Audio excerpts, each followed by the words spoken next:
일단 나눠드린 유인물을 잠깐 보시면 좋겠습니다. 아직은 안 보셔도 되겠네요. 이게 예정으로 마지막 수업 1시간 더 있죠. 이제 개인의 구원 부분이 1시간 더 있습니다만은, 일단 공동체의 선택이라는 부분은 바하트의 기본 구조만 알면 그렇게 어려운 부분은 아닙니다. 그래서 일단 그동안 여러분들 다 배우셨겠지만, 예정론의 역사, 대충 어떻게 흘러왔는지를 간단히 여러분들 기억을 더듬으시는 의미로 잠깐 얘기를 하면서 들어갈까 합니다. 크게 이제 예정론이라 그러면은 우리가 개신교에서 루터, 칼빈, 그 다음에 루터, 칼빈 모두가 자신의 신앙의 바로 아버지로 생각했던 어거스틴, 대충 이제 바르트 앞에 3사람 정도를 생각을 할 수가 있습니다. 그래서 어거스틴, 죄송합니다. 이게 뛰어오느라고 더워서. 어거스틴, 루터, 칼빈, 바하트, 이렇게 4사람을 크게 보면 그 흐름이 있습니다. 그건 뭐냐면 바하트로 올수록 그리스도 중심적으로 이제 예정이 모아지는 성향을 갖습니다. 이미 여러분들 공부하셔서 아실 거라고 보는데, 어거스틴 같은 경우는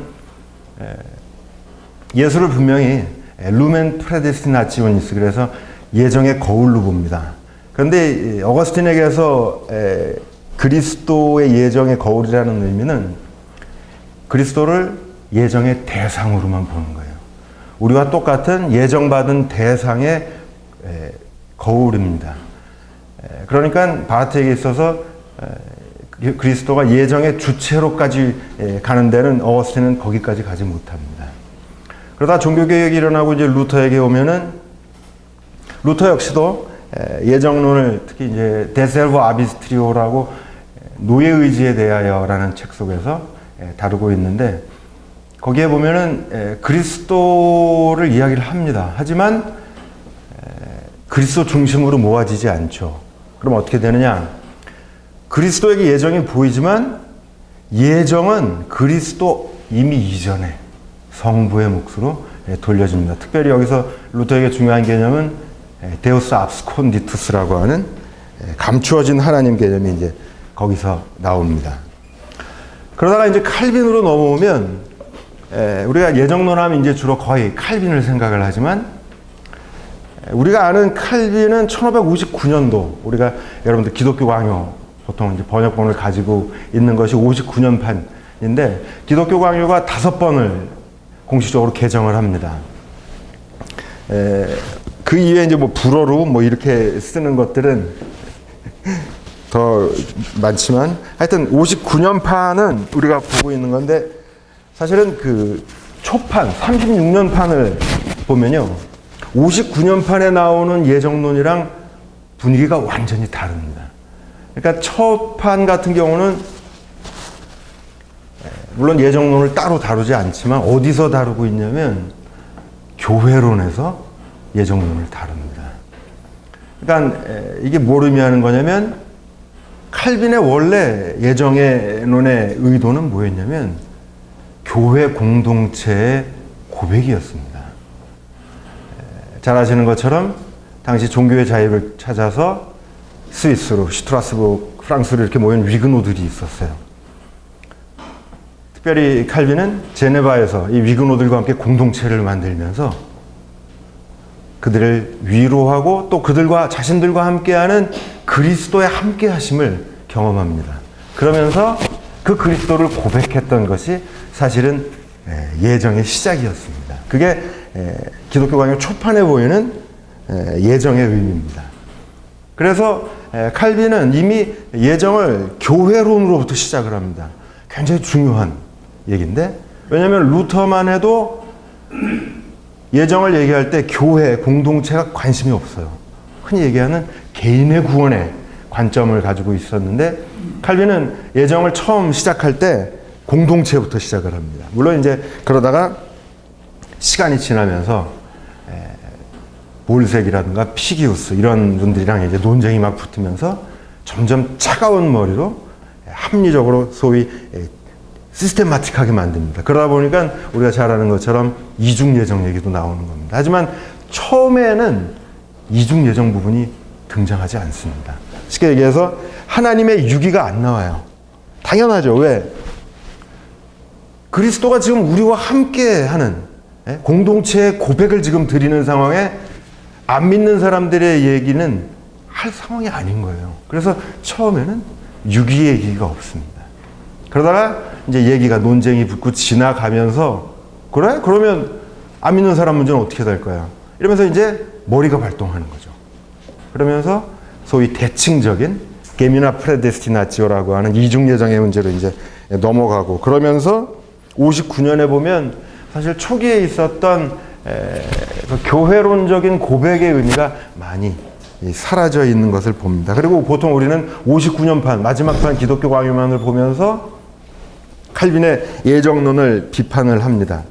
하지만 사실은 그렇지 않고 바르트 같은 경우도 이미 많이 보셨겠습니다만 바르트가 예정론에서 가장 신랄하게 비판했던 사람이 칼빈입니다. 근데 요새 독일 신학에서는 한국의 뭐 바티안들과 칼비니스트들이 이렇게 많이 잘 안 섞입니다만 독일은 레포미어테 개혁교회다 그러면 그 안에서 칼빈주의자들이 바로 바르티안들이고 바르티안들이 칼빈주의자입니다. 그래서 제 선생님만 해도 바르티안이지만 은퇴하시고 난 후에 칼빈 저서들을 지금 계속 다시 번역을 하고 계시거든요. 이제 그런데 칼빈 예정론을 다시 살리는 다시 보자. 그리고 바르트가 과연 많은 부분에서 옳게 봤지만 칼빈 비판에 있어서 실제로 또 100% 옳지만은 않았다. 이제 이런 것들을 밝혀내는 연구들이 지금 되고 있습니다. 그래서 어쨌건 칼빈에게 와서는 많이 공동체 중심으로 가면서 그리스도 중심이 됐는데 아직도 칼빈도 예수 그리스도를 예정의 주체로까지는 보지 못합니다. 제가 칼빈 바르트 예정론으로 독일에서 논문을 쓰고 왔는데 제가 본 한에서 딱 한 군데에서 칼빈이 바르트식으로 예수 그리스도를 예정의 주체로 봤던 게 딱 한 문헌이 나오긴 나왔어요. 근데 전반적으로 아직 칼빈은 여전히 칼빈에게서도 예수 그리스도는 예정의 대상으로 남아 있습니다. 그러다가 바르트에 오면 이제 모든 것이 다 신학 전체가 다 그리스도 중심으로 이제 모아집니다. 그런데 그리스도 중심으로 모아진다라는 게 뭘 의미하는가? 바르트 비판하는 분들 중에서는 소위 이제 크리스톨로기가 아니라 예수올로기다 이런 얘기를 하는 분들도 있어요. 그러니까 예수에 너무 집착하는 게 아니냐 사실 그렇게 얘기를 하는데 그것은 바르트에 대한 잘못된 이해입니다. 왜냐하면 칼빈으로부터 해서 바르트에 이르는 이 개혁교회 신학의 사실 가장 큰 핵심 단어를 하나 골라라 그러면은 사실은 그리스도는 아니에요. 뭐냐면 계약이에요. 계약 신학입니다. 그 계약 신학 안에서 개혁 신학을 가장 단적으로 보여주는 게 그 다음에 뭐냐? 하나님 말씀이에요. 그리고 그 하나님 말씀이 가장 완전하게 드러난 게 예수 그리스도예요. 그리고 개혁 신학이 그러니까 그리스도보다도 개혁이 사실은 성경 해석에 있어서 핵심적인 카테고리입니다. 이 말은 뭘 의미하는 거냐면 중세 때 종교개혁을 이제 일으키고 루터까지만 해도 아직 성서 해석을 할 때 알레고리를 했어요. 루터가 상당히 그리스도 중심적으로 성서 해석을 하려 합니다. 근데 말 그대로 알레고리컬하게 해석을 하다 보면 어떻게 되냐면 쉽게 얘기하면 우리가 창세기 3장 16절 같은 데 보면은 뱀이 뭡니까? 여자의 후손이 뱀의 머리를 물고 뭐 이런 구절이 나오잖아요. 예. 근데 그 부분 같은 경우도 다이렉트로 이게 바로 예수 그리스도라고 얘기를 해버리는 거예요. 알레고리컬하게 성서 해석을 한다면. 그런데 칼빈은 그렇게 가지 않습니다. 칼빈은 무리하게 그런 식으로 알레고리컬하게 그리스도론적으로 해석하는 것이 아니라 먼저 계약 개념을 가지고 들어가기 때문에 어떤 일이 생기냐면 칼빈에게서는 성서 자체가 가지고 있는 센수스, 다시 말해서 성서 자체의 콘텍스트를 먼저 밝혀냅니다. 그래서 이 개혁교회 신학이 어떻게 보면이 아니라 역사 비평에 상당히 선구적인 역할을 합니다. 실제로 네덜란드에서 1960년대에 칼빈 해석을 놓고서 한쪽에서는 축자 영감의 아버지다, 한쪽에서는 역사 비평의 선구자다, 이러고 논쟁이 붙었던 적도 있었어요. 근데 둘 다 틀리죠. 왜? 두 개가 다 있거든요, 칼빈에게는. 왜냐? 루터까지와는 다르게 이제 칼빈 들어서면서부터는 무리하게 알레고리컬하게 예수를 갖다 붙이지 않습니다. 대신에 성서 자체가 가지고 있는 콘텍스트를, 성서 자체의 의미를 먼저 밝혀냅니다. 왜 이 여유가 생기냐면 계약 개념을 가지고 있기 때문에. 이 계약 개념은 뭐냐? 그 얘기를 하기에 앞서서 그 계약 개념을 가지고 있고, 그러면서 이 계약 개념은 말씀드렸던 것처럼 하나님 말씀을 핵심으로 갖습니다. 쉽게 얘기하면 뭐냐면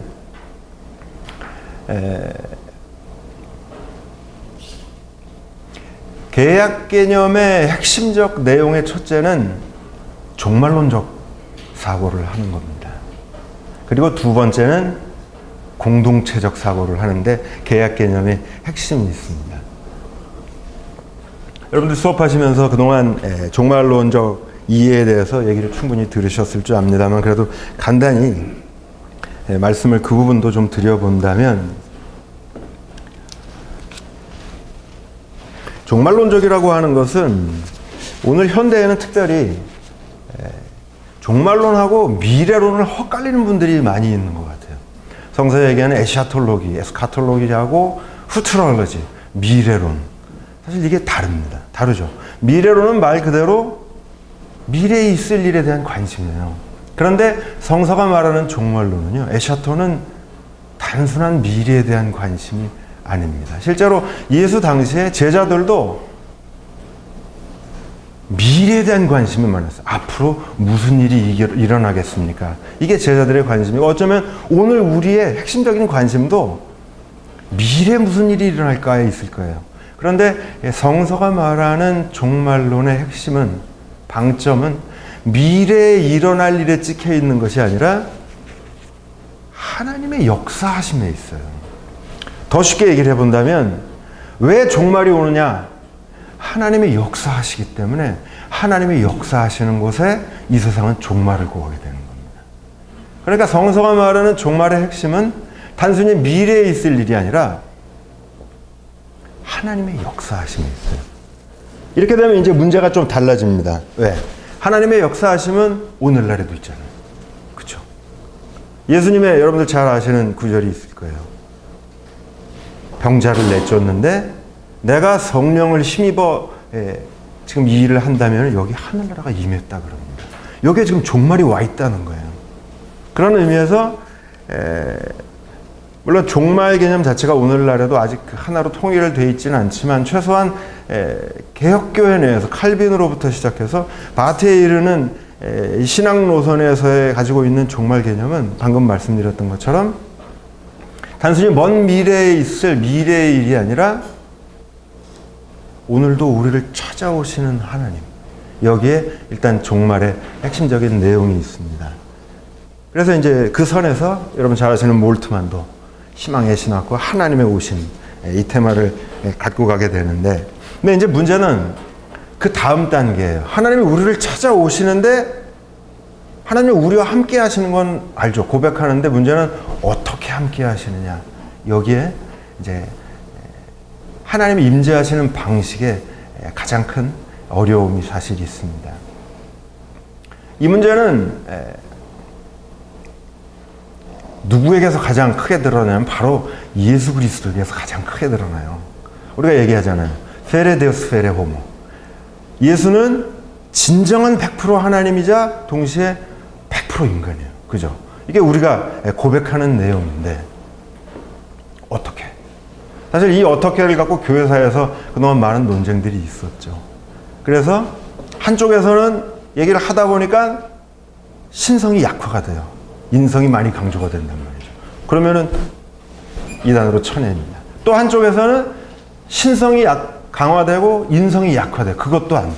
그리고 돌고 돌아서 결국에는 어떻게 100% 신이고 어떻게 100% 인간인가 질문을 갖고 시작했다가 마지막에는 이건 아니고 저건 아니고 답은 역시 100% 신이고 100% 인간이다. 이렇게 나왔는데 구체적으로 어떻게에 대해서는 답을 못 냅니다.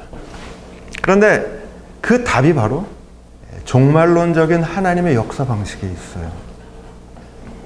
우리는 흔히 간단히 말씀을 드리면 어떻게 신이고 어떻게 인간이냐 그랬을 때 그렇죠. 우리 연세들이 저랑 대충 비슷하신 것 같은데 40대 후반 50대쯤이면 옛날에 마징가 제트라는 만화 기억나시겠는데 거기 보면 재밌는 캐릭터가 있어요. 아수라 백작. 아수라 백작은 딱 이렇게 절반 갈라서 이쪽으로 보면 남자 목소리가 나고 이쪽으로 보면 여자 목소리가 납니다.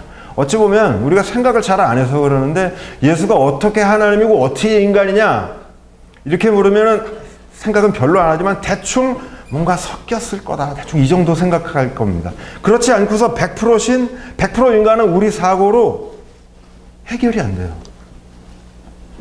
그래서 잘하면 아수라백작 정도를 생각을 하게 되는데 놀라운 것은 칼빈부터가 이미 여러분 기독교 강요의 기독론 부분을 보시면 예수 그리스도를 얘기하면서 어떤 얘기를 하냐면 신성과 인성은 하나다. 하지만 혼합되지 않는다고 얘기합니다. 그럼 어떻게 이게 가능하냐? 사실 이거는 기독론의 문제만은 아닌데 우리 신앙생활의 모든 것을 다 관통하는 문제입니다. 왜요? 성찬이 걸려 있어요. 떡과 포도주. 우리가 슈퍼에서 사오는 빵과 포도주지만 갖고 와서 쓰면 이게 성물이 돼요. 이게 실제로 종교개혁 때 이 문제 가지고 싸우고 이게 바로 루터라노와 개혁교회가 갈라지는 결정적인 이유가 되죠. 쯔빙글리하고 루터가 이거 갖고 싸웁니다. 그리고 우리 자신도 성도라고 부르는데 거룩한 사람인데 한편으로 보면 지극히 인간적이란 말이에요. 세상 사람들이 우리가 뭐가 달라요. 그런데 한편으로 보면 또 성령이 함께 하시면서 우린 거룩해요. 그러면 우리 속을 가만히 보세요. 뭐가 섞여 있나요? 신성하고? 뿐인가요? 예배당은 세상의 건물이랑 하나도 다르지 않습니다. 하지만 우리가 그곳에서 예배를 드리고 하나님의 집으로 사용하면서 그것은 성전이 돼요. 그러면 거기에 신적인 어떤 신비한 능력이 존재적으로 좀 섞여 있느냐? 기독교가 말하는 모든 것이 다 이렇게 한편에서는 신적이고 한편에서는 인간적이며 세상적인 것이 어떤 의미에서건 지금 같이 있어요. 공존하고 있는데 이걸 어떻게 이해해야 되느냐 말이죠. 그리고 이 모든 문제의 가장 꼭대기에 누가 있냐면 예수 그리스도가 있습니다. 그는 100% 신이고 100% 인간이에요. 그래서 이 이해를 어떻게 가져가야 되느냐?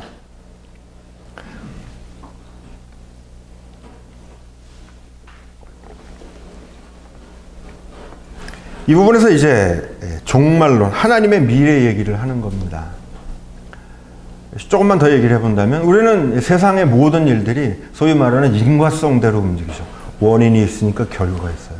모든 건 다 사실 그렇죠. 그런데 원인은 항상 과거적이에요. 과거가 현재를 만들고 또 현재가 미래를 만들고 이런 식입니다. 그런데 하나님의 역사도 그런가? 실제로 중세 때까지만 해도 그렇다고 봤어요. 하나님은 원인이라고 봤죠. 어느 정도 원인이냐? 제일 원인이라고 봤어요.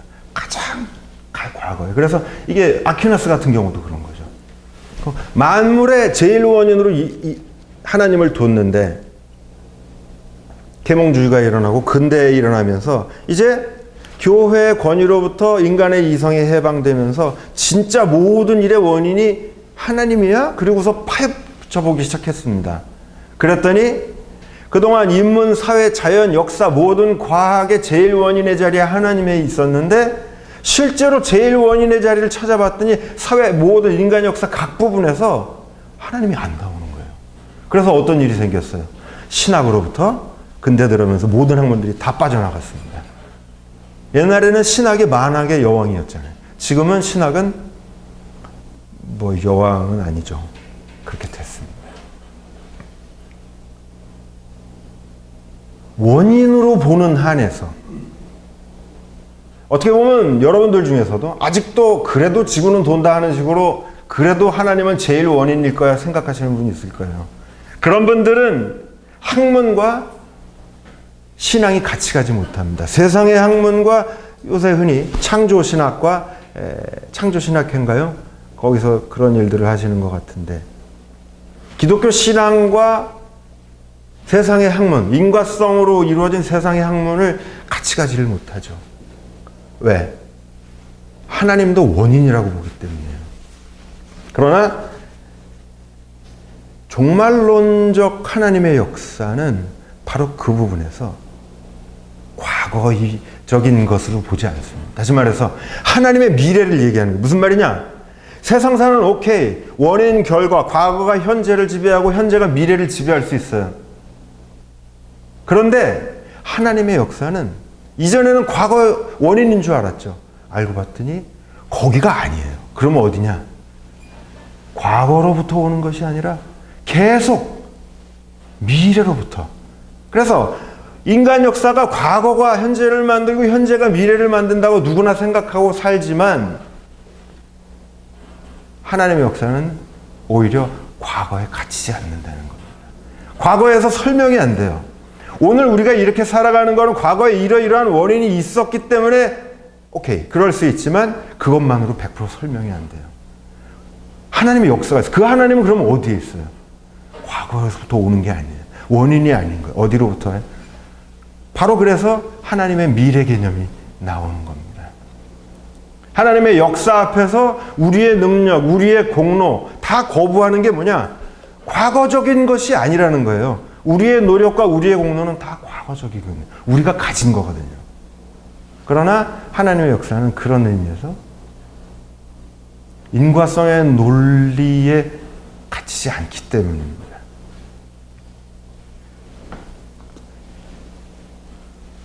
그렇게 미래로부터 지금 이 순간에도 우리를 찾아오시는 하나님은, 그런데 아까 예수 그리스도의 고백에서 우리가 봤듯이 나사렛 예수와 함께 하셨는데 나사렛 예수를 칼빈이 한 얘기입니다만은 마리오네테로 꼭두각시 인형으로 만들지 않아요. 이 말은 무슨 얘기냐? 하나님이 오늘도 우리를 찾아오셔서 우리에게 존재론적으로 섞이지 않는다는 얘기입니다. 칼빈이 했던 얘기예요. 그리고 정확히 바르트는 이 선에 서 있습니다. 그러니까 예수님이 이 얘기를 하잖아요. 마가복음 1장 14절에 보면 하늘나라가 가까웠다. 바로 이 가까움이라는 단어가 그래서 굉장히 중요합니다. 사입이 2단으로 갈수록 가까움 갖고 만족이 안 돼요. 그러니까 어떻게 돼? 나한테 신이 들어와서 존재적으로 섞이는 것 같은 걸 자꾸 보여주려고 그럽니다. 이게 사입이 2단의 가장 큰 특징이에요. 그래서 쇼를 하는 거죠. 그러나 이것은 성서적이지 않습니다.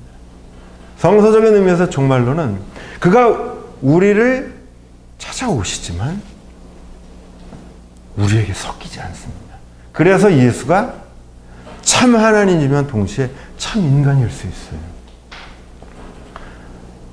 이렇게 되면 어떻게 되냐면, 그렇게 하나님이 우리를 찾아오시다 보면 어떤 일이 일어나냐면, 우리가 로봇이나 마리오네트의 꼭두각시 인형이 안 되죠.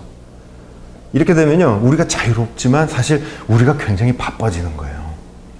무슨 말이냐? 오늘도 계속 우리를 찾아오셔서 우리를 로봇으로 만들지 않으시기 때문에 우리가 바쁘다고요. 왜? 우리가 끊임없이 우리 자신을 열고 우리를 찾아오시는 하나님의 뜻을 묻고 고민하고 여기에 신앙의 본질이 있어요. 그래서 이런 종말론적인 하나님의 역사 앞에서 이제 개방성이 열립니다. 그리고 동시에 말씀드렸던 것처럼 역동성이 열려요. 이것이 바로 하나님이 우리와 맺으시는 계약의 핵심적 내용이에요. 하나님이 우리와 계약을 맺으신다는 건 뭐냐? 그가 우리를 이렇게 방금 말씀드렸던 종말론적 방식으로 찾아오신다는 걸 의미해요. 그렇게 되면 말씀드렸던 것처럼 누구도 그가 오시긴 하는데 우리 안에 존재적으로 갇히는 분이 아니에요. 그렇기 때문에 누구도 내 말이 하나님의 뜻이야 이렇게 말할 수 없습니다. 그러니까 바로 그래서 이러한 개약 개념으로부터 시작된 개혁교회 신학에서 구약성서, 특별히 이스라엘의 문제에 대해서 열린 시각을 갖게 되는 겁니다. 옛 개약과 새 개약, 구약과 신약, 이스라엘과 교회. 반면에 루터는 개약 개념이 없어요. 그래서 율법과 신약, 복음 사이의 단절을 봅니다. 뭐 그분들은, 루터라너들은 아니다라는 얘기도 하는 분들도 있는데 뭐 보편적인 견해예요. 둘 사이에 단절이 있습니다. 그래서 사실 2차 대전 때 많은 도이체 크리스천들, 독일 기독교 연맹이 나치에 동조하면서 유대인들 학살에 적당히 눈을 감았던 이유는 나치가 무섭기도 했지만 사실 어떻게 보면 루터 신학의 배경이 커요. 구약과 신약 사이에, 율법과 복음 사이의 단절을 보거든요. 반면에 말씀드렸던 종말론적 개약 개념에 서 있는 개혁교회 쪽에서는 이스라엘에 대해서 오픈될 수밖에 없습니다. 우리와 하나님의 계약을 교회가 맺으셨지만 그 하나님이 이스라엘과도 맺으셨고 그 계약은 아직도 유효하다고 보는 겁니다. 그래서 개혁교회 신학자 칼바트가 바르멘 선언을 통해서 나치의 유대인 학살의 정면으로 저항했던 것도 바로 이 개약 개념 속이었습니다. 대충 말씀드렸던 이 종말론적인 하나님의 역사를 통해서 그 종말론적 하나님의 역사 개념이 드러나는 가장 핵심적 단어는 계약입니다. 이 계약은 말씀드렸던 것처럼 종말론적이며 또 동시에 하나님은 어떻게 계약을 맺으세요? 구약에서 보시면 알지만 한 사람과 계약을 맺지 않습니다. 이스라엘 민족과 특정한 그룹의 무리들과 계약을 맺습니다. 그게 이스라엘 백성이었고 또 교회였습니다.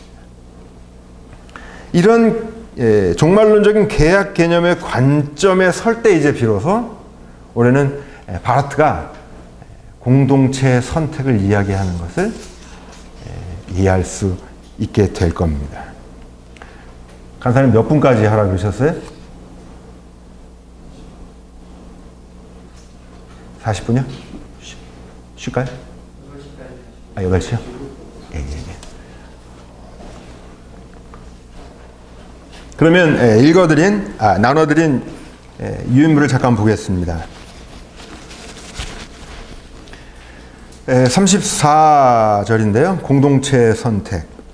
아시겠지만 바르트는 의식적으로 예정이라는 표현을 안 씁니다. 에어벨룽이라고 그랬는데 이건 선택이에요. 그래서 공동체 선택, 은혜의 선택 이런 표현을 씁니다. 은혜의 선택은 예수 그리스도의 선택으로서 동시에 하나님의 공동체를 향한 영원한 선택이며 여기에 나오는 영원이라는 단어도 사실은 종말론적 개념입니다. 우리가 흔히 영원 그러면은 우리가 사는 이 달력 시간의 무한대 연장으로 생각하지만 사실은 그런 개념이 아니고요. 영원은 방금 말씀드렸던 것처럼 우리를 찾아오시는 하나님의 미래, 이게 바로 영원입니다. 그래서 바로 여기에 나와 있는 거예요. 공동체를 향한 영원한 선택이다. 그리고 그 공동체의 존재를 통해서 예수 그리스도는 온 세상의 증인이 되고 온 세상은 예수 그리스도의 믿음으로 부르심을 받게 된다.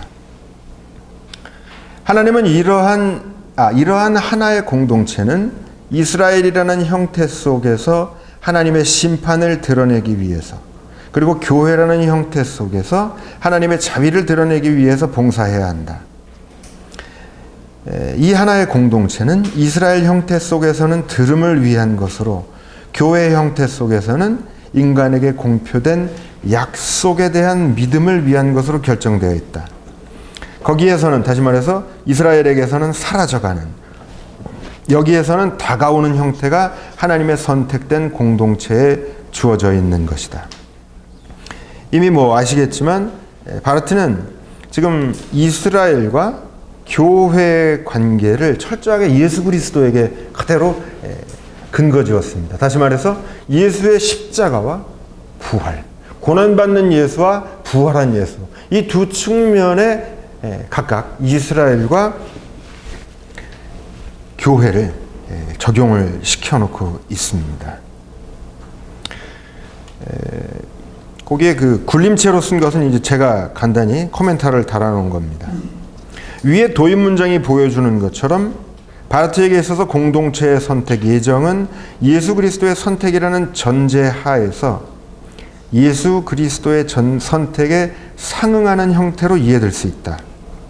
그렇기에 바르트가 전개하는 공동체의 선택을 이해하기 위해서는 선택하시는 하나님이자 선택된 인간으로서의 예수 그리스도라고 하는 그의 기독론적 명제와 함께 이를 관통하는 종말론적 사고에 대한 이해가 필수적이다. 대충 이해가 되십니까? 조금만 더 종말론적 얘기를 힌트를 드리면, 그래서 바르트도 그렇고 지금 그 독일에서 바르티안 중에 한 사람을 대표자 한 사람을 뽑으라 그러면 사실은 에버하트 윙헬이라는 분이 있습니다. 많이 들어보셨을 줄 아는데, 이분 같은 경우가 이제 바르트도 그랬는데 해석학의 관점에서 얘기를 합니다. 무슨 말이냐? 아까 그 예수 그리스도 부분을 잠깐 말씀을 드리면요, 이건 칼빈에게서도 이 단초가 이미 있는데, 하나님이 예수 그리스도를 찾아오신단 말이죠. 그러면 이 예수 그리스도는 자신을 찾아오는 하나님의 원하심과 뜻을 해석하게 됩니다. 말로, 삶으로, 행동으로. 우리도 저도 지금 속에 있는 생각을 여러분들 앞에서 말씀을 드리는데, 이게 해석의 과정이에요. 내 안에 있는 오리지널을 내 언어로, 손짓으로 지금 해석해내고 있습니다. 강의 마치고 나면은 항상 조금 더 잘할 걸 그러면서 아쉬움이 남아요. 이게 뭐냐? 내 속에 있는 오리지널하고 내가 해석해낸 것 사이에 거리가 있는 거예요. 이게 소위 해석학에서 해석학적 거리라고 얘기를 하는 겁니다. 신앙행위도 해석행위예요. 오늘도 하나님이 우리를 찾아오세요. 그죠? 그리고 찾아오시는 하나님을 우리가 화답하면서 그가 바라고 원하심을 우리가 예배로, 행위로, 실천으로 다 해석하는 거예요. 그런데 하나님의 뜻과 우리가 해석하는 것 사이에 거리가 있어요. 그죠? 예수 그리스도는 이 관점에서 보면 어떻습니까? 자신을 찾아왔던 하나님과 그의 삶, 해석해냈던 삶 사이에 거리가 있을까요? 없을까요? 없죠. 이 해석학적 거리가 없어요. 예수에게는. 이게 해석학 관점에서 보는 예수입니다. 그래서 예수를 뭐라 그래요? 하나님을 드러내는 계시라 그러는 거예요. 어느 정도 계시예요? 해석의 거리가 없어요. 절대적인 계시라 그러는 거예요. 바로 그 말에는 예수는 신성과 인성이 섞이지 않은 순수한 인간이지만 그의 삶을 통해서 자신을 찾아왔던 하나님의 뜻과 원하심을 100% 다 실현하고 해석해냈다라는 겁니다. 그런 한에서 예수는 그를 보면 하나님을 봐요. 하나님이 뭘 원하시는가를 보는 거죠. 그래서 그는 하나님의 아들이고 참 인간이고 하나님입니다. 이런 비유가 어떨지 모르겠는데, 제가 독일에 한 20년 살았는데 한 10년 전쯤에 독일도 이제 한국도 오니까 개를 많이 키웁니다만은 독일도 가면 개들이 다 커요. 무섭죠. 지나다니는. 그러다가 사고가 나요. 이 개들이 사람들을 물기 시작해요. 그래서 법적으로 입에 딱 망을. 독일은 이 애완견들 키우려면 세금을 다 내야 됩니다. 다 신고하고 훈련받게 만들고. 근데 이제 전문가들이 당시에 나와서 얘기를 하는 거예요. 개에게 안 물리는 법. 첫째가 뭐냐면, 개가 보는 앞에서 개 주인을 공격하는 듯한 표정이나 분위기를 만들지 말래요. 그러면 개가 그것을 자신에 대한 공격으로 받아들이고 그 사람을 공격한다는 거예요. 또 그래서 개한테 물리면 돈 번다 그럽니다. 그 변호사 찾아가서 실제로 물리면은 제가 알기로 그 개를 이렇게 안락사시킬 권리까지도 있대요. 그러니까 개 주인 입장에서는 안 죽이려고 그러죠. 물린 사람 입장에서 보면 속상한데 주인 입장에서 보면 어떻겠어요? 사랑스럽지 않겠습니까? 야, 내 앞에 와서 막 뭐라 그러는데 저 코에다 한 방 먹이고 싶은데 옆에 있던 개가 가서 확 물어버리는 거예요. 아, 미안합니다 하지만 어떻게 보면 이 비유가 기분 나쁘실지 모르지만 종교개혁자들이 이런 비유를 종종 써요. 뭐냐? 우리가 개를 좋아하고 사랑하는 이유가 뭐냐면 우리가 바라고 원하는 걸 나름 한계는 있지만 얘들이 실현을 해낸다고요. 그런데 자식은 어때요? 내가 바라고 원하는 거를 잘 말 안 듣죠. 그러니까 애들이 크면 자식보다 개가 낫다 그런다고. 왜? 내가 바라는 대로 안 되는 거예요, 자식은. 근데 가축들은 나름 내가 바라는 한계는 있지만 그걸 실현해요. 하나님과 우리와의 관계도 당신이 그 바라시고 원하는 것을 끊임없이 묻고 고민하며 실현해 나가는 것. 이게 신앙의 본질이거든요. 이 관점에서, 이 해석의 관점에서 예수는 하나님의 뜻과 예수의 자신이 살았던 그 삶 사이에 해석의 거리가 없는 분으로 봐야 됩니다. 반면에 우리는 아직도 많은 거리를 가지고 그 거리를 좁히기 위해서 애쓰죠. 요거를 교리적으로 보면 성화의 과정이라고 말할 수 있을 겁니다. 이제 그러다 보니까 이렇게 끊임없이 해석하고 고민하는 이 과정 속에서 아까도 말씀드렸지만 우리가 항상 디나미시해야 돼. 역동적이 될 수밖에 없어요. 지금 바라트가 이스라엘과 교회를 논할 때 이스라엘과 교회를 딱 상태로 놓고 카메라로 찍듯이 딱 찍어서 보고 하는 게 아닙니다. 끊임없이 이스라엘은 듣고 사라져가는 움직임 속에 있는 것으로 교회는 끊임없이 새로 부흥하고 만들어져가는 이런 역동성 속에서 보고 있거든요. 이게 해석의 과정 속에서 있기 때문입니다.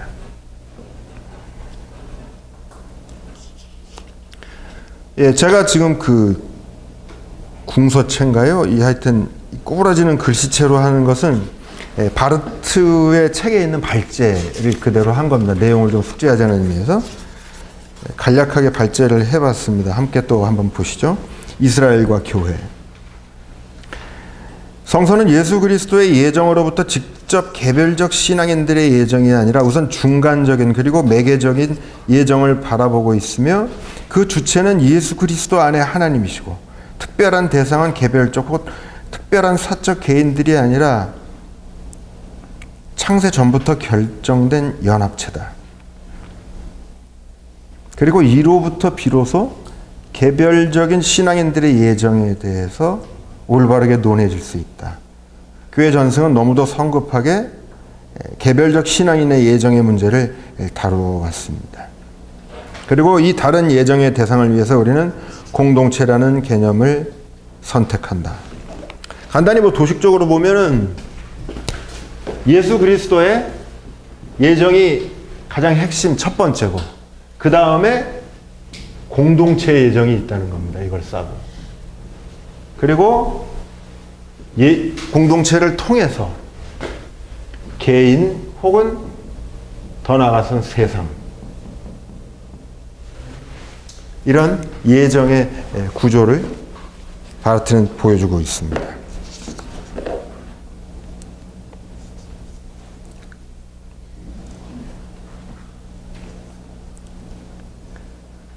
그러니까 이 공동체는 예수 그리스도의 자연적이고 역사적인 환경이다. 이렇게 바르트가 표현을 합니다.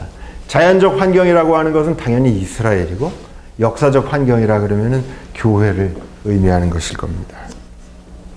거기가 216페이지에 나와 있는 내용입니다. 216페이지는 사실 독일어 책이기 때문에 도움이 되시면 할까 해서 적었습니다.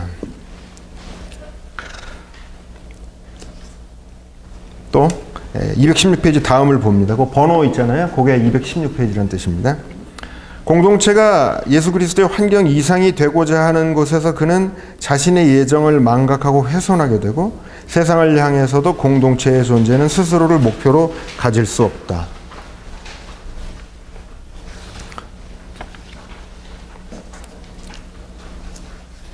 그래서 결국에 바르트는 엑스트라 에클레지암 눌라살루스, 교회밖에는 구원이 없다는 얘기까지 합니다. 물론 이 카톨릭 교회에서 하는 얘기하고는 다르죠. 구원을 담보하는 구원의 기관으로서의 의미가 아니라 매개하는 의미에서 키프리안의 이 명제를 받아들입니다. 예정하는 하나님과 예정된 인간이 한 분 예수인 것처럼 예수 그리스도 안에서 예정의 1차적 주된 대상으로서 공동체도 하나다. 또한 우리는 예수 그리스도의 선택으로서의 하나님의 예정을 이중 예정으로 받아들여야 한다. 그렇죠. 게미나 프레데스티나치오, 이중 예정. 사실 칼빈의 이중 예정을 신랄하게 비판했지만, 그러나 바르트가 말하는 이중의 예정은 칼빈이 말하는 이중 예정의 의미가 아니죠. 사실 이 부분은 제 생각에는 그 루터의 십자가 신학을 제가 지금 바르트가 받아들이는 거로 보여집니다. 루터의 십자가 신학은 특별히 이제 하이델베르 디스푸타지온이라고 하는 1518년에 만들어진 문서가 있는데, 간단히 소개를 해본다면요. 하나님의 자리가 어딘가? 뭐 오늘날에도 그렇지만 영광받고 소위 세상에 성공하고 잘 나가는, 거기서 하나님이 계심을 확인하고 싶어 한단 말이죠. 그런데 놀랍게도 루터는 얘기합니다. 하나님은 어디 있냐면 십자가를 지고 죽어가는 저 예수, 저에게 하나님이 지금 있다. 이렇게 얘기를 했습니다. 그래서 이것이 소위 십자가의 신학, 테올로기아 크루치스라고 하는 것인데,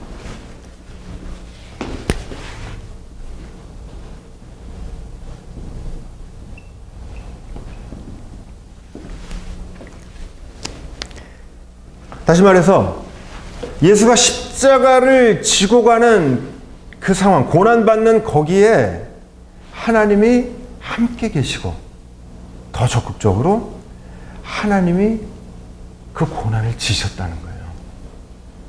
그래서 어느 정도까지 얘기를 하냐면, 루터가 어느 설교에서 그런 얘기를 합니다. 죽음이 죽음을 잡아먹어버렸다. 이게 무슨 말이냐면, 십자가 위에서 죽은 것은 나사렛 예수처럼 보이지만 실제로 십자가에서 죽은 것은 나사렛 예수가 아니라 나사렛 예수를 죽음으로 몰아냈던 그 죽음의 세력, 그 죽음의 세력이 십자가에서 죽은 것이다. 왜요? 하나님이 예수를 다시 살렸거든요. 결국 죽은 것은 예수가 아니라 죽음의 세력이 죽은 것이다. 그렇게 루터가 얘기를 합니다. 쉬었다 해야 되겠네요. 쉬었다 하겠습니다. 네, 그래서 계속 보겠습니다. 217페이지 다음 218페이지를 봅니다. 하나님의 공동체를 향한 관계 속에서 예수 그리스도는 어떻게 이해될 수 있는가? 우리는 이미 여기에서 하나됨과 동시에 구별을 발견한다. 그는 이스라엘의 메시아이자 동시에 유대인과 이방인들로 이루어진 교회의 머리요 주님이시다. 그는 둘이자 떼어낼 수 없는 하나이고 하나이자 떼어낼 수 없는 둘이다. 예수 그리스도는 십자가에 달린 이스라엘의 메시아고, 그러면서 쭉 심판의 진정한 증인이고 원래 하나님의 약속을 듣는 자다. 그러나 그는 또한 교회에 감추어진 주님이시다. 예수 그리스도는 교회에 부활하신 주님으로서 인간과의 연합 속에서 하나님의 인간을, 스스로가 아닙니다. 인간을 위해 선택하신 자비에 대한 진정한 증인이다. 그는 신앙인의 원형이다. 그러니까 이게 아까 그 십자가 신학에서 말씀드렸습니다만, 십자가를 지러 가는 고난받는 예수의 하나님 함께 계시며 예수가 받았던 고난과 죽음을 하나님이 지셨고, 그래서 나사렛 예수를 다시 살리셨고, 바로 이 모티브가 바하트에게 지금 보입니다. 고난을 받지만, 그러니까 이스라엘이 처벌을 받지만 그 처벌을 이스라엘이 받는 것이 아니라 하나님이 함께 하시면서 하나님이 넘겨받으시는 걸로, 예수가 받는 그 고난을 하나님이 함께 하시면서 넘겨받으셨던 것처럼 이스라엘의 역사 속에 받는 고난의 역사도 하나님이 함께 하셔서 하나님이 넘겨받는 것으로 바하트는 이해합니다. 이 관점에서 사실은 몇 년 전에요, 그 쓰나미 났었을 때 어떤 그 큰 교회 목사님이 예수 안 믿어서 벌 받은 거야, 뭐 이런 얘기 하셨었는데, 제가 그때 독일에 있었는데 인터넷으로 그 얘기 듣고 주일날 설교하면서 막 욕을 했었어요. 바하트의 이 입장에서. 왜? 예수 그리스도에게서 보여지는 것은 우리를 심판하는 하나님이 아니에요. 우리가 받을 벌을 대신 지고 가시는 하나님. 그리고 우리를 위해서는 사랑과 구원과 위로를 준비하시는 하나님. 이게 그리스도에게서 보여지는 하나님의 모습이거든요.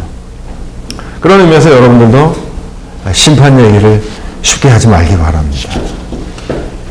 그 로마서인가요? 죄의 싹슨 사망이라고 하는 표현이 있는데, 거기서 잘 알아야 될 것은, 죄의 싹슨 사망이라고 하는 얘기는 죄를 졌기 때문에 하나님이 처벌을 해서 사망을, 죽음을 준다는 게 아니에요. 죄의 결과라는 거예요. 무슨 말이냐? 창세기에도 나오잖아요. 그 나무를 먹으면 너는 종종 죽으리라. 너 그 나무 먹으면 내가 너 죽일 거야. 이게 아니에요. 뜨거운 가스레인지에 손을 대면 대면은 그 결과로, 손을 대면은 그 결과로 너 손에 화상 입어. 이 얘기를 하는 거거든요. 그런 의미에서 하나님의 처벌, 이 얘기는 특히 바하트를 공부하는 우리 입장에서는 쉽게 할 수 있는 얘기가 아닙니다. 왜? 예수 그리스도, 그 다음에 이스라엘에게서 보여지는 것처럼 그 고난과 그 아픔 속에 하나님이 함께 하시며 인간의 죄악의 결과를 하나님이 지시는, 이게 바로 이스라엘과 예수의 십자가에서 보는 하나님의 역사거든요. 그 역할을 위해서 지금 이스라엘이 선택을 받았다는 겁니다.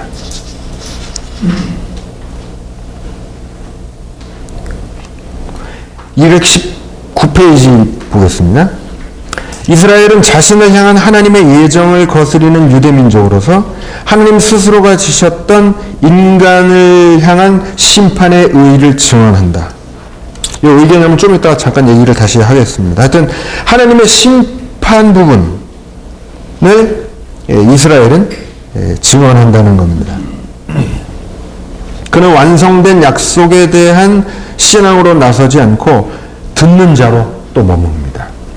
그는 하나님께 대립하는 사라져가는 인간을 드러냅니다. 하지만 이스라엘은 동시에 사라져감 속에서 새 사람의 등장이 보입니다. 교회의 원천이라는 겁니다.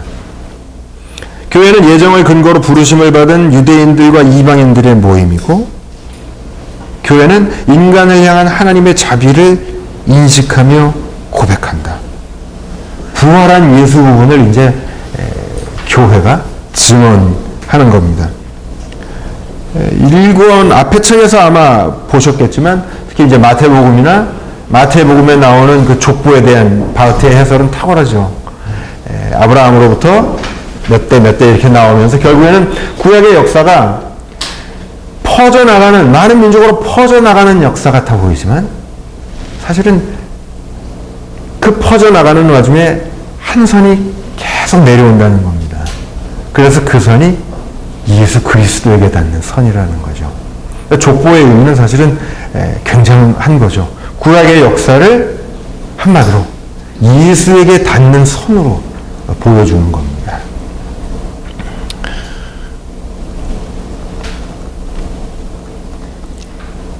219페이지 그 맨 끝부분요. 우리는 유대민족을 그렇기 때문에 유기된, 그리고 교회를 선택된 공동체로 불러서는 안 된다. 아까 말씀드렸던 것처럼 종말론적 관점에서 지금 개방성 속에서 서로 정죄할 수 없습니다. 예정의 대상은 이스라엘 자체도 교회 자체도 아닌 하나됨 속에 있는 둘이다. 예수 그리스도가 십자가를 지신 예수와 부활하신 예수가 하나이듯이 이스라엘과 교회도 지금 하나로 보고 하나가 사라져가면서 하나가 커져가는 이런 지금 움직임 속에 있는 것으로 바르트는 이해를 하고 있습니다.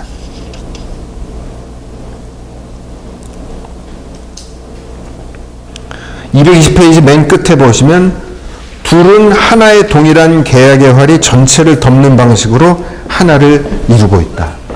그래서 이스라엘과 맺은 계약, 교회와 맺은 신약, 새로운 계약 사이의 통일성을 바르트는 보고 있습니다.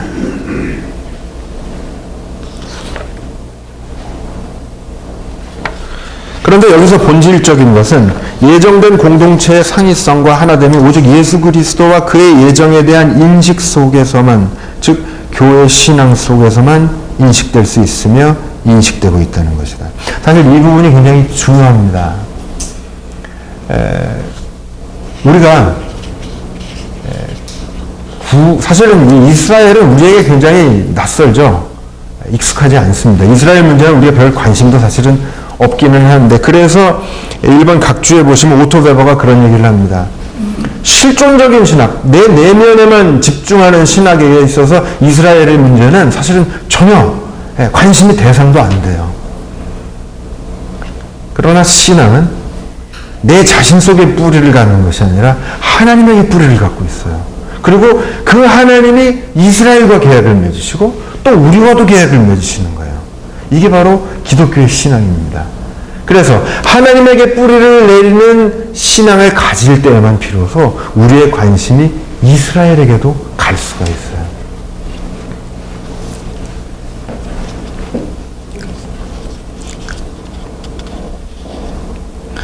그 마지막 줄에 221페이지 마지막 때 보시면 그런 한에서 여기에서 말해진 모든 것은 당연히 신약성서적 형태인 교회에 의해서만 말해질 수 있고 이해될 수 있다. 이 부분이 이제 바르트가 분명히 하나의 그 계약 관점에서 이스라엘과 맺은 하나님의 계약의 유효성을 계속 인정을 합니다. 함에도 불구하고 앞으로 계속 또 나오겠지만 그리스도의 도식에 지금 완전히 딱 세팅을 시켰어요. 이스라엘은 십자가 파트, 교회는 부활 파트. 이러다 보니까 제목에서도 봤습니다만 이스라엘은 사라져 없어져야 되고 교회는 흥해야 되고, 이러면 결국에는 이스라엘과 맺은 하나님의 계약 부분을 소멸되는 것으로. 사실 유대인들은 운명이 참 괴롭죠. 중세 때 또 굉장히 유럽에서 살기 힘들었어요.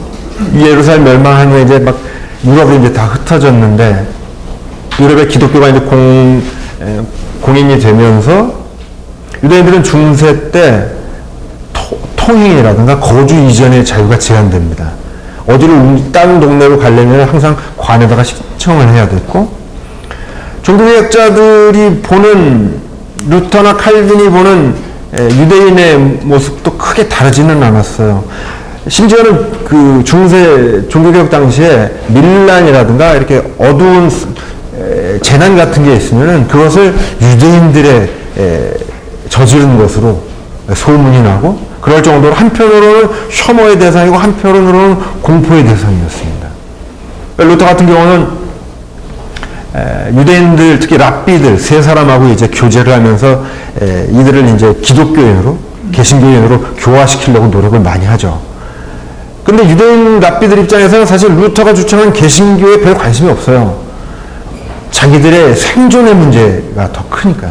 그러다가 결국에는 결별이 되고, 루터는 후기로 갈수록 완강하게 거부하는 유대교의 입장을, 나중에 그 루터의 책 속에 보면은 그들의 책을 불사르고 회당을 불사르고 막 이렇게 해야 된다는 얘기가 이제 나옵니다. 반면에 이제 칼빈 같은 경우는 유대인들하고 컨택이 별로 없는데, 그래도 이제 제네바에서 종교개혁하면서 히브리어 선생 이런 분들하고 이제 이스라엘 사람들이랑 컨택을 하면서 훨씬 더 신학적으로 유대인들을 위해서 열린 생각을 갖죠.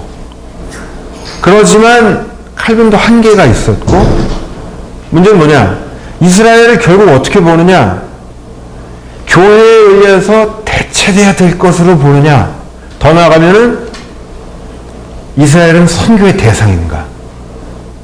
이 문제에 봉착하게 됩니다. 바르트는 이 부분에서 지금 어떻게 가는지 그 관점에서 조금만 더 살펴보도록 하겠습니다. 그 조그만 글씨로 부설 로마서 9장 11절 주석 부분이 있잖아요. 그 부분도 잠깐 보겠습니다.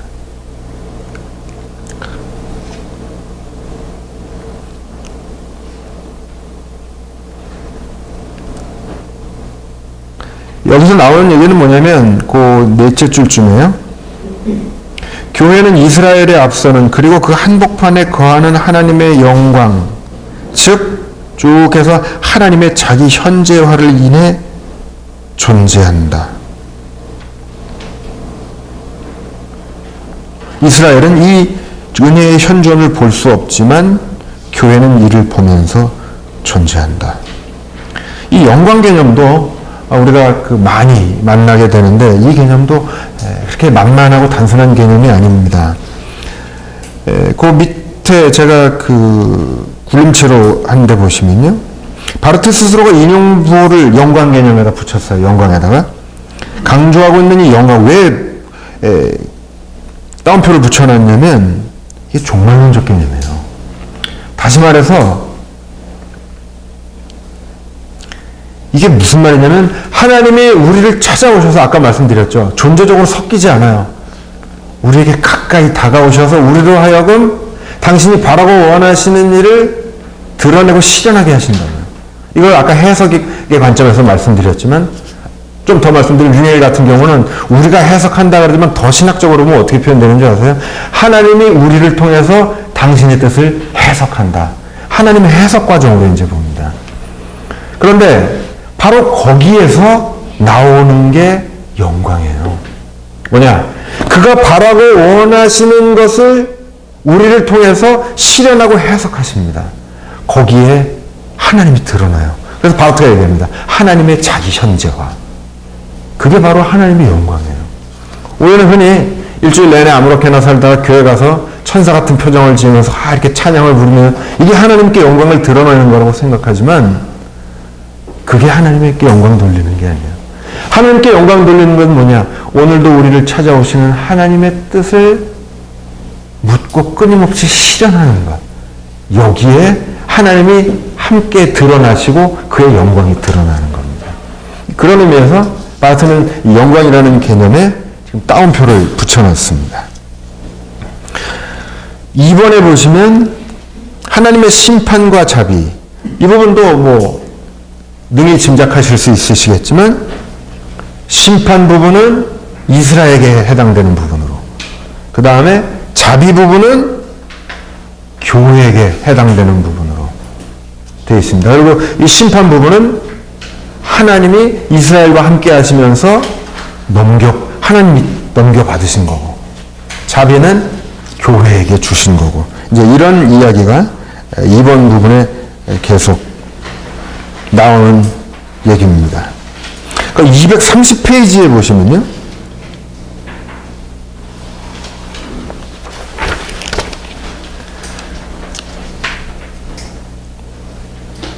유대인들의 존재는 인간의 죄와 위기가 얼마나 심각한가를, 그리고 동시에 하나님의 사랑이 얼마나 큰가를 충분히 보여준다. 죄의 위기가 심각하지만 하나님의 사랑은 그거보다 더 큰 거죠. 그래서 그 죄의 결과로 오는 심판을 하나님이 다 지시는 겁니다. 그래서 다시 233페이지 네 번째 줄쯤에 보시면, 공동체의 교회적 형태와 이스라엘적 형태의 관계는 예수의 부활과 그의 십자가 사건의 관계, 그리고 하나님의 자비와 그의 심판에 대한 관계에 상응합니다.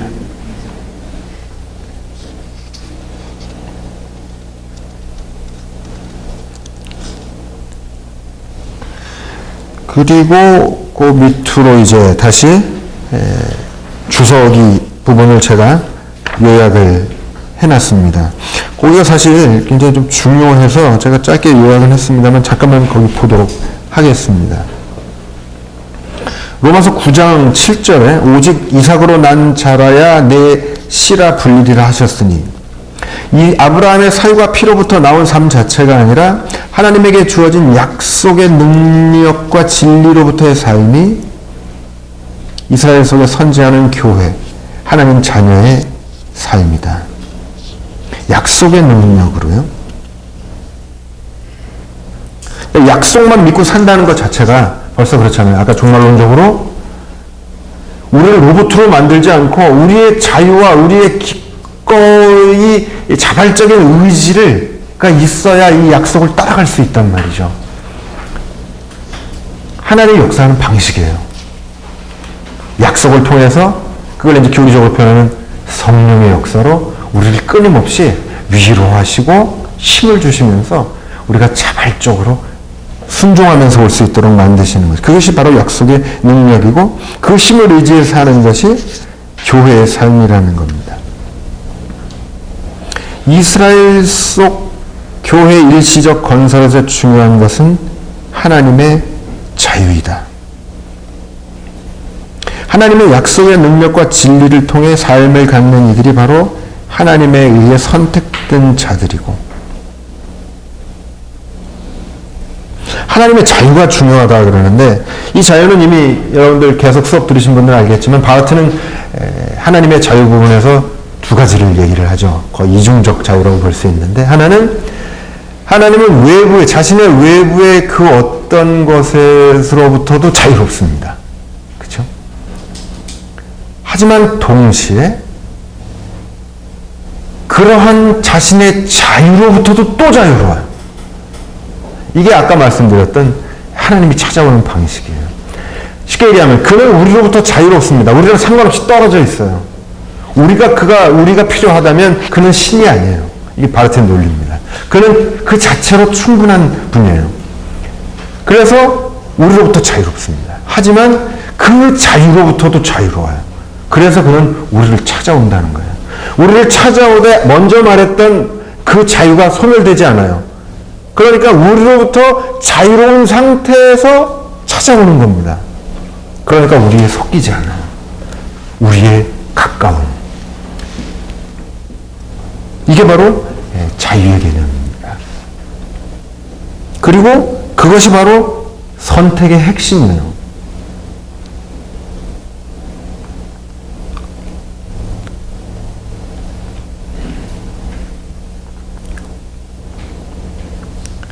그의 존재는 순수하게 하나님의 약속의 말씀의 성취인 것이다.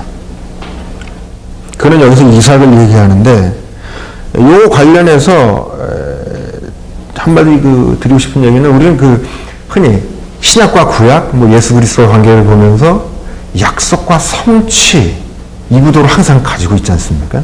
그래서 예수 믿는 사람들도 이제 믿음은 끝이다 이렇게 생각을 하는 분들이 많이 있을 수 있는데, 사실은 이 성취라고 하는 개념보다는, 이 얘기는 비렐름 노이저라고 하는 칼빈니스트죠. 독일의 유명한 신학자가 한 얘기인데, 개혁교회에서 말해야 될 것은 약속과 성취가 아니라 예수 그리스도, 이삭, 아브라함 다 있습니다만 이들에게서 성취된 게 아니에요.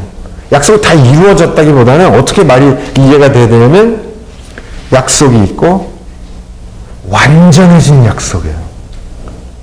성취가 되죠. 하지만 그 성취 자체가 우리에게 약속으로 계속 남아요. 예수 그리스도는 약속의 성취로 보죠. 하지만 동시에 우리에게 예수 그리스도는 완전해진 약속입니다. 그래서 예수를 믿는다고 하는 것은 여전히 예수라고 하는 이제 완전한 형태의 약속이 된 거예요. 구약에 예수 오기 전까지 여러 형태의 약속의 모습들을 보여주시지만 예수에게 와서 완전한 형태의 약속 뭡니까? 임마누엘. 내가 너희와 함께 하겠다는 그 약속이 예수에게서 완전하게 드러나거든요. 그런 의미에서 약속과 성취라 해서 성취는 개혁교회 신학 속에서 성취는 단순히 약속이 이제 다 이루어져 끝 이게 아니라 약속 자체의 완전해짐 이런 의미로 받아들여야 될 겁니다. 바로서도 역시 그런 의미에서 서 있습니다.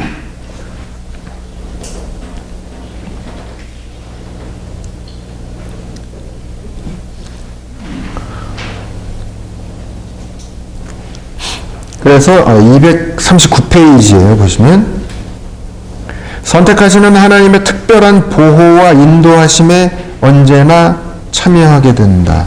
이스라엘 가운데 버림을 받은 자들이요. 하갈과 이스마엘, 에서의 얘기. 이스라엘도 마찬가지죠. 그 자체로. 이것을 우리는 유기의 성서적 이해를 위해서 잊어서는 안 된다. 아까 이거 제가 말씀드렸죠. 예수 그리스도에게서 그 관점에서 하나님이 버리심을 말할 수 있겠는가?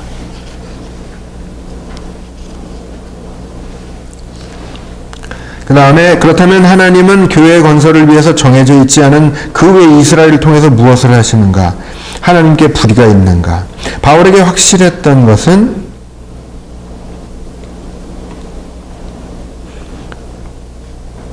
쭉 넘어가서 다음 줄에 자신과 깊은 일치 속에서 극도로 의롭게 행하신다는 사실이었다.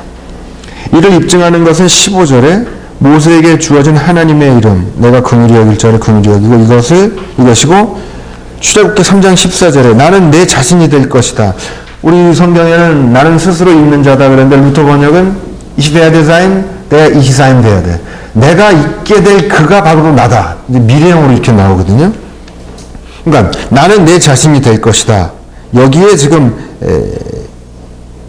하나님의 의로움이 나온다고 되어 있습니다. 그러면서 그 줄 계속 보시면 이 이름에 의하면 하나님의 존재는 그가 스스로를 자신의 미래를 통해서 새롭게 하시고 입증하시고 영화롭게 하시는 데 그 본질이 있다. 저 사건은 이 이름과 의를 통해 표현된 하나님의 본질에 상응하는 것이다.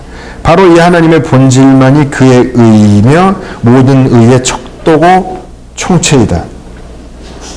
하나님은 언제나 다시금 자유 속에 있는 분이 되시는 데 있다. 무슨 말인지 아시겠어요, 이거? 모르시겠죠? 이거 모르는 게 당연해요. 이게 지금 지극히 종말론적인 개념들로 지금 다 뭉쳐 있습니다. 그래서 제가 아까 시작부터 말씀드렸지만 이스라엘과 교회의 선택에 대한 문제는 사실 그렇게 어렵지는 않은데 이 바트가 얘기를 풀어가면서 나오는 이런 개념들을 이해가 안 되는 게 많아서 오히려 이런데 제가 조금 더 도움을 드리고자 오늘은 생각을 했던 겁니다. 먼저 자신과의 일치 속에서 극도로 의롭게 행하신다. 이런 표현이 나오고 자신의 미래를 통해서 자신을 계속 반복해서 만들어 가신다. 이런 표현이 나오는데 사실 이게 지금 괜히 하는 얘기가 아니라요. 교리적으로 보면 삼위일체가 있는데 여러분들 이미 하셔서 알겠지만 내재적 삼위일체와 경륜적 삼위일체가 있습니다. 내재적 삼위일체라고 하는 것은 하나님의 말 그대로 존재에 대한 얘기라고 일단 얘기를 해둘 수 있습니다. 반면에 경륜적 삼위일체라 그러면은 이 안에서 하나님이 결정한 것을 이제 밖으로 실현하는 부분이 경륜적 삼위일체의 내용입니다.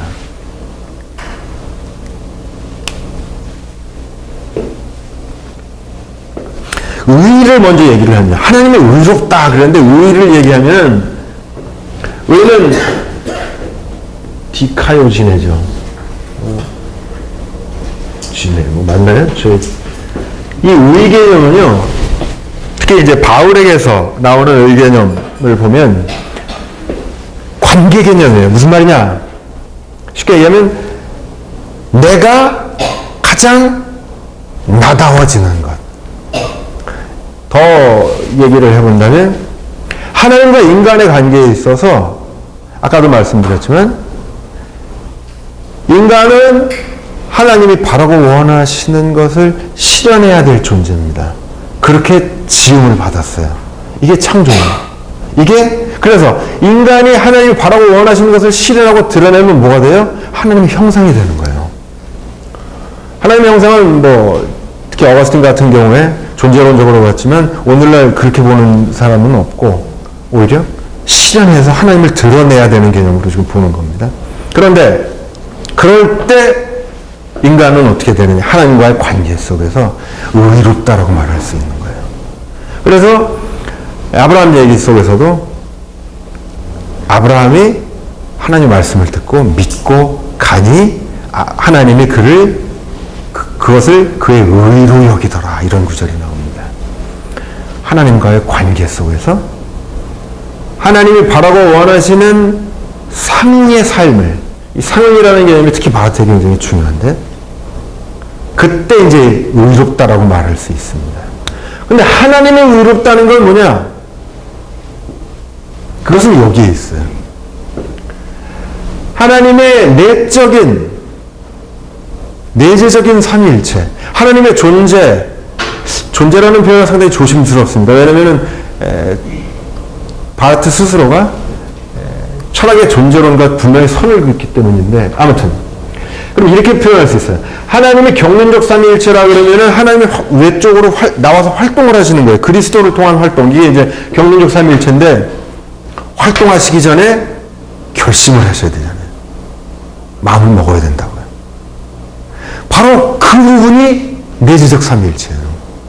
그래서 이미 앞수업 시간에 배우셨겠지만 이 둘 사이에 어떤 관계가 성립이 됩니까? 바하트에 있어서 딱 일치가 돼요. 하나님은 자신의 본질이라고 표현할 수 있죠. 내면과 활동 자체가 일치가 돼요. 그가 되는 거예요. 여기 지금 나와 있는 얘기가 바로 이 얘기입니다.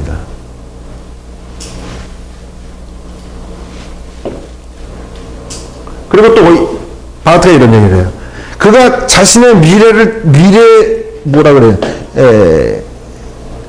그렇죠. 240페이지 한 중간쯤에 보면 그가 스스로를 자신의 미래를 통해서 새롭게 하시고 입증하시고 영화롭게 하시고 이 자신의 미래가 뭔가?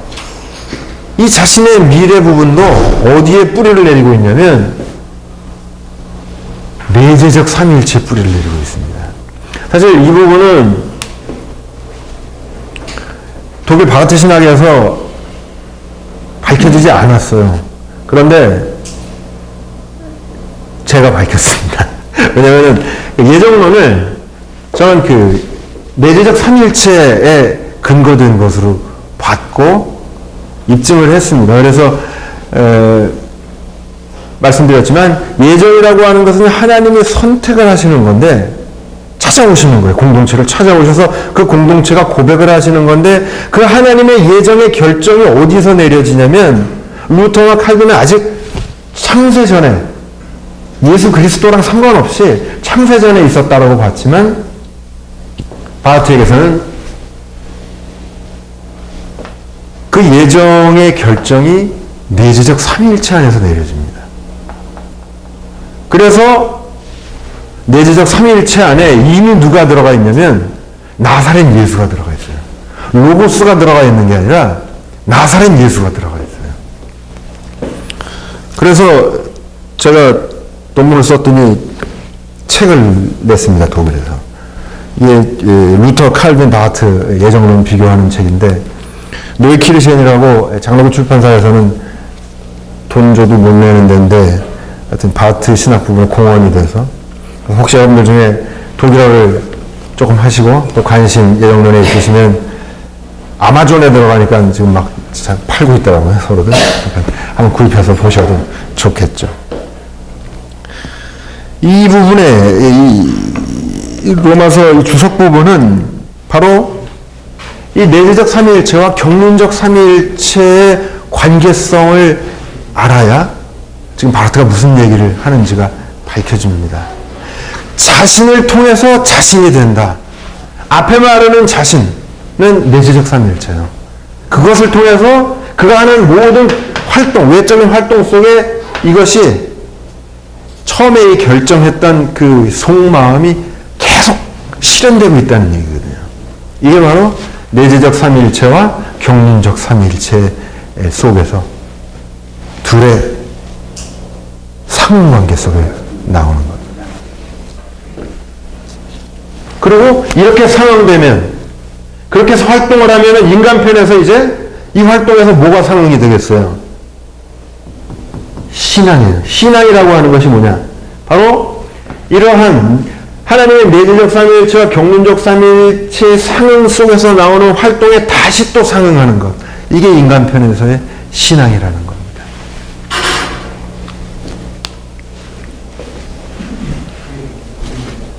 그래서 이와 얘기하잖아요. 아날로기아 피데이. 믿음의 아날로기가 있다고요. 하나님과 얼마만큼 닮느냐? 가톨릭 같은 경우는 존재론적으로 많이 가죠. 화채살고 생각하시면 알아요. 항상 그 그리스도의 문제, 성찬의 문제가 딱 붙어 있습니다.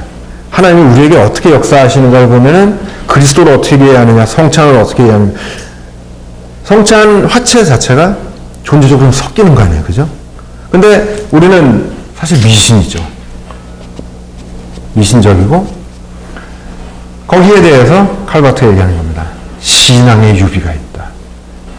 아날로기아 엔티스라고 하는 건데 존재의 유사성이 있다고 보는 거거든요. 물론 이 얘기는 그 신학적 용어 사용을, 신학 언어를 사용하면서 신학에서 쓰는 신학의 언어가 하나님을 얼마나 담아낼 수 있는가, 이제 이런 논의가 나오면서 나왔던 얘기지만, 카톨릭은 엔티스, 존재의 유비가 있다고 보는 겁니다. 반면에 우리는 신앙의 유비. 이 신앙의 유비는 뭐냐? 말씀드렸던 것처럼 그가 바라고 원하는 실천하시는 걸 우리 편에서 상응하게 삶으로 살아내는 거예요. 이게 신앙이에요.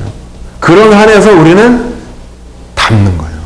존재적으로 우리의 신성이 들어있는 것이 아니고요.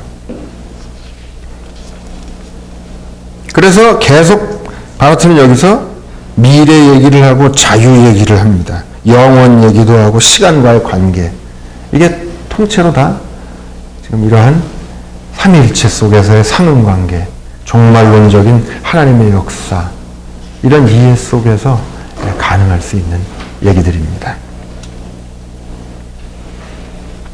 그래서 241페이지 맨 마지막 줄 쪽에 보시면 해당된 인간의 모든 자연적이며 도덕적 전제들을 무시하신다. 당연하죠. 인간 편에서 있는 어떤 것을 보시고 그가 찾아오시는 게 아니란 말이죠. 그는 우리가 가진 것과 아무 상관없이, 그래서 인간 편에서 그 무엇도 보시지 않는 거예요. 제가 지금 드린 말씀이 거기 그 굴림체로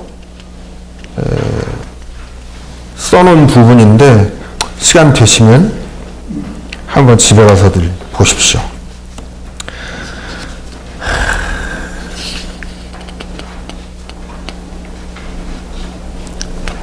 그리고 3번, 3단원, 들은, 그리고 믿은 하나님의 약속. 그러니까 여기서도 역시 이스라엘은 듣는 데 국한시킵니다.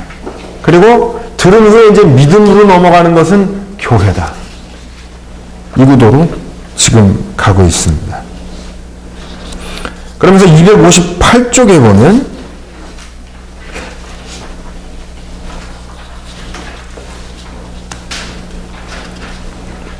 이스라엘의 단순한 들음에서 믿음으로 나아가는 데에 이스라엘을 향한 하나님의 목표와 의도가 놓여 있음에도 불구하고, 그러나 하나님은 결코 이스라엘의 신앙을 기대하지 않으신다.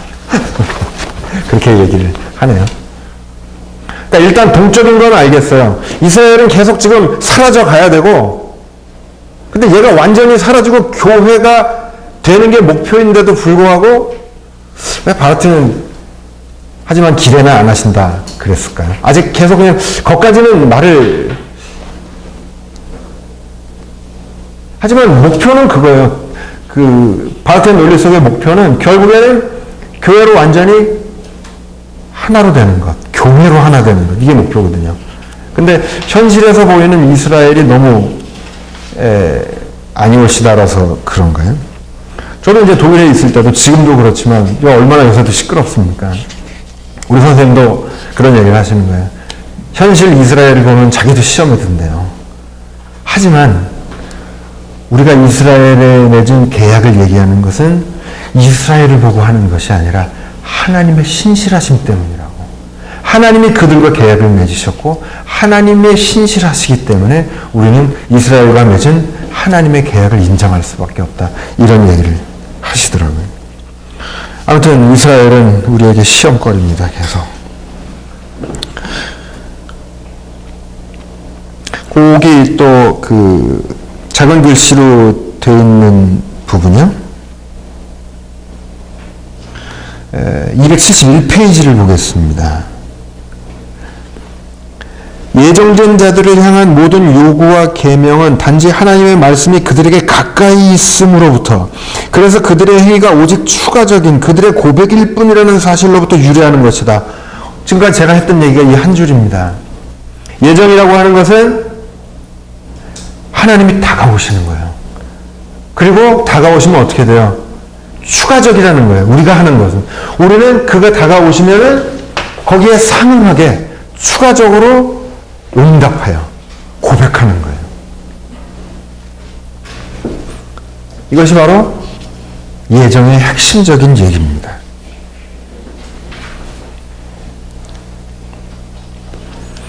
(4번이요) 사라지는 그리고 다가오는 인간.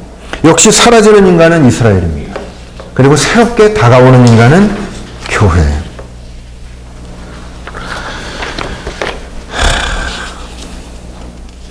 거기 작은 글씨 각주 부분을 보시면요. 각주가 아니라 그 코멘트 성서 주석 부분이에요. 312쪽에 보시면 지금 이게 어떤 내용이냐면 그 로마서 11장이죠. 가면은 이방인들이 이제 바울에게 와서 얘기합니다. 이스라엘은 완전히 끝장난 민족 아니냐. 그랬더니 바울이 얘기하죠.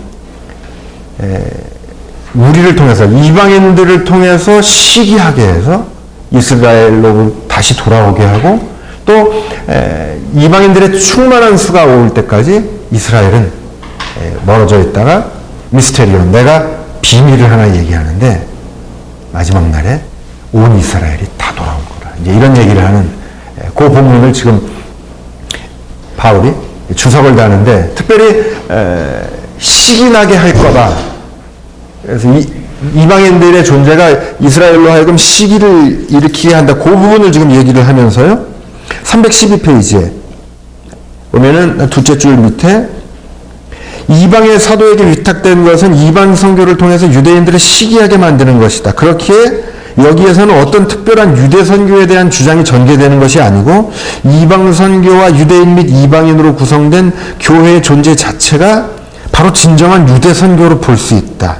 그러므로 교회는 그 한 줄 밑에요.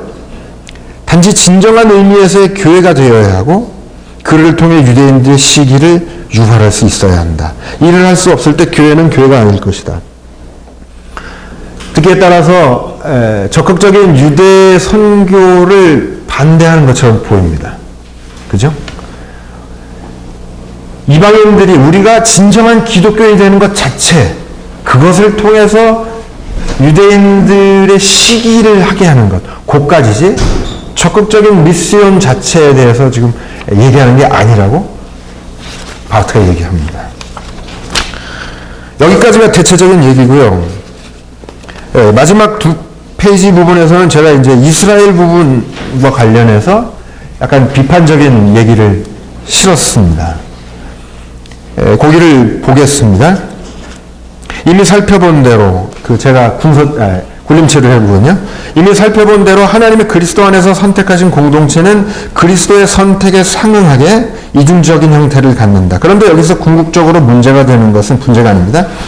신앙을 위한 이스라엘의 필연성과 교회를 위한 이스라엘의 존재 권리가 바르트에게 있어서 마지막까지 일관성 있게 관철되는가 하는 것이다. 왜냐하면 이중적 공동체의 하나됨에 대한 인식 가능성은 처음부터 기독교회에게만 열려져 있기 때문이다. 그리고 9장 11장에서 주석을 하면서 우리는 평소에 바르트가 성서로부터 자유롭게 전개되는 조직신학에 대한, 그러니까 성서와 상관없이 전개하는 조직신학에 대한 깊은 불신을 가지고 있었음에도 불구하고 주석자로서의 바르트의 견해가 조직신학자로서 바르트에 의해서 무시되고 의민시되고 있음을 발견하게 된다. 이 제 얘기가 아닙니다.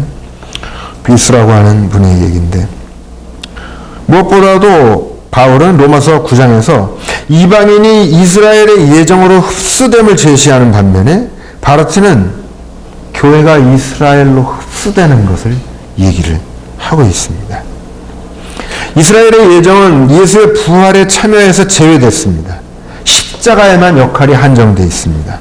그래서 실제적인 제한을 갖습니다. 그러나 우리는 다음과 같이 반론을 제기해야 한다고 생각하는데, 하기 싫으시면 어쩔 수 없지만, 십자가를 지은 이스라엘의 메시아는 동시에 부활한 이스라엘의 메시아가 아닌가. 교회의 메시아일 뿐만 아니라 그 이전에. 그러나 바르트는 이스라엘의 역할을 심판과 들음, 사라져감 속에서, 그래서 교회를 통해 대체돼야 될 세력으로 이해한다. 이런 관점에서 마크 바르트는 바르트가 유대교 관점으로부터 특이하게도 구정꾼의 자세를, 밖에선 입장을 취하면서 유대적 자기 이해를 진지하게 받아들이지 않고 있음을 지적한다. 마크 바르트는 바르트 직계입니다. 물론 이제 소위 이제 좌파 직계로 분류가 될 수 있는, 바르트가 있고 좌파 쪽에 보면은 소위 이제 헬무트 골비처가 있고 이제 마크 바르트가 있고, 우파로 가면 아까 말씀드렸던 에바트 윙엘, 이렇게 쭉 나갈 수 있는데, 하지만 이게 이제 바르트 좌파 쪽에서 바르트를 향한 비판입니다. 정통 개혁교회 입장에서 개약 신학에 서서 봤을 때 과연 이스라엘을 교회에서 대체되는, 중세 때부터 사실은 이 대체의 이론은 늘 개신교의 주된 목소리였습니다. 이렇게 돼야 되는가? 이제 이런 질문을 바르티안 자체 내에서 지금 하는 겁니다. 비근한 예로 제가 있었던 그 독일의 주가 노트라인베스팔렌 주인데, 거기가 이제 소위 루르공업지대라는데요. 한국분들, 강서구분들 제일 많이 사는 동네인데, 그 주 같은 경우에 1980년대 들어서면서 주 진호대, 그 란데스키르che, 그러니까 뭐라 그러나 주 노회, 거기에서 유대 선교를 폐지했습니다. 유대인들에게 더 이상 기독교 선교할 필요가 없다라고 봐요. 한국은 지금도 열심히 보내고 있는 걸로 알고 있는데, 하여튼 이 부분은 제가 신학적 고민거리로, 고민해야 될 부분으로 남겨두겠습니다. 하지만 칼바르트도 거기 밑에서 한 6, 7째 줄 위에 그 마지막 부분, 일단 교회 교리학에서는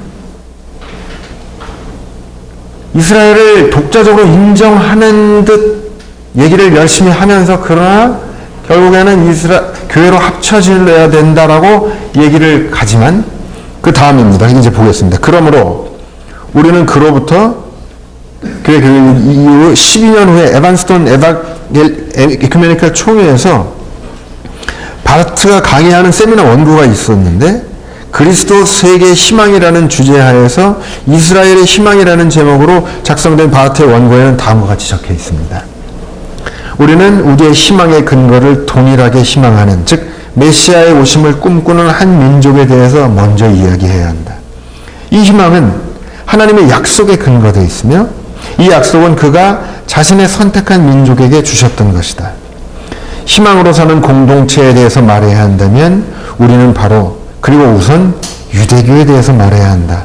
이스라엘은 희망의 민족이다. 물론 이 관점은 교회개혁서에 이미 놓여 있습니다. 그러나 예정론 속에서 관철되지는 못하고 있습니다. 여기까지 하겠습니다.